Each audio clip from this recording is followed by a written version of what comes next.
क्या आपने कभी ये सोचा है कि जब जीवन सबसे ज्यादा कठिन हो जाता है तभी सब लोग क्यों कहने लगते हैं भगवान आपकी परीक्षा ले रहे हैं। अगर भगवान सब जानते हैं तो फिर परीक्षा किस बात की? क्या वो हमारी ताकत नहीं जानते, हमारी सीमाएं नहीं जानते, हमारे आंसू नहीं जानते? तो फिर सवाल ये है कि भगवान परीक्षा क्यों लेते हैं? क्या सच में ये परीक्षा है या कोई संकेत जिसे हम समझ नहीं पा रहे हैं? आज इसी सवाल को समझने की कोशिश करते हैं। पहले जानते हैं ये परीक्षा वाला विचार कहाँ से आता है। इसे समझते हैं।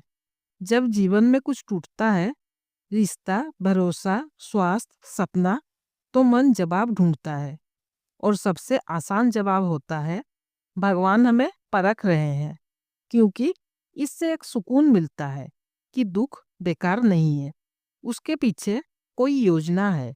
लेकिन यही एक सूक्ष्म गलती हो जाती है। हम भगवान को एक परीक्षक बना देते हैं जो ऊपर बैठकर हमें फेल या पास कर रहे हों, और खुद को एक कमजोर विद्यार्थी समझ लेते हैं।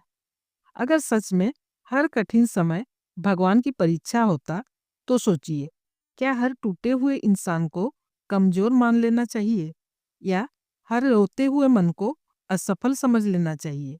और सबसे बड़ा सवाल, क्या भगवान का काम हमें डराना और जांचना है या हमें समझाना और संभालना? यहीं से ये जो परीक्षा का विचार है वो डगमगाने लगता है। गहराई से सोचे, जीवन हमें जांचता है, हमारी सहन शक्ति को, हमारी ईमानदारी, हमारी सीमाएं और हमारी सच्चाई। लेकिन भगवान भगवान जांचते नहीं, वो स्थिति देते हैं, और उस स्थिति में हम खुद को देख पाते हैं। असल परीक्षा ये नहीं होती कि हम टूटेंगे या नहीं। असल बात ये होती है हम टूटकर क्या बनेंगे। अक्सर लोग कहते हैं सब कुछ कर लिया, फिर भी भगवान चुप लगते हैं। लेकिन क्या वे सच में चुप हैं या फिर हम सिर्फ जवाब सुनने की एक ही भाषा जानते हैं? कभी कभी जीवन में भगवान जवाब नहीं देते, वो हमें थोड़ा ठहरना सिखाते हैं, क्योंकि हर जवाब शब्दों में नहीं आता, कुछ जवाब अनुभव बनकर आते हैं। जरा सोचिए, अगर कोई बच्चा चलना सीखते समय गिर जाए तो क्या माँ उसे फेल मान लेती है या वो बस पास खड़ी रहती है ताकि बच्चा खुद से खड़ा होना सीखे? कई बार भगवान हमें गिरने देते हैं, न कि इसलिए कि हम कमजोर हैं, बल्कि इसीलिए कि अब हम संभल सकते हैं।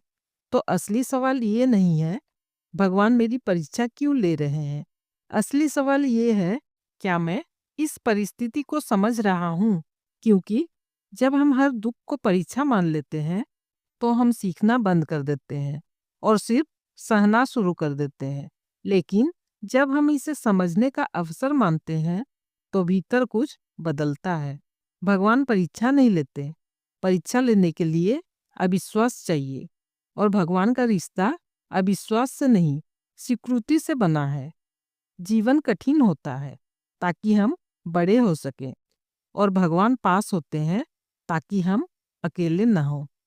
अगर आज आप किसी मुश्किल में हैं तो खुद से ये मत पूछिए मैं कहाँ फेल हो गया, बस इतना पूछिए मैं यहाँ क्या समझ सकता हूँ। क्योंकि जहाँ समझ आ जाती है वहीं से डर धीरे धीरे श्रद्धा में बदलने लगता है। तो अगर इस सवाल ने आपके भीतर कुछ छुआ है तो कमेंट में समझ लिख दीजिए, क्योंकि समझ आ जाने से दुनिया देखने की नजरिया बदल जाती है।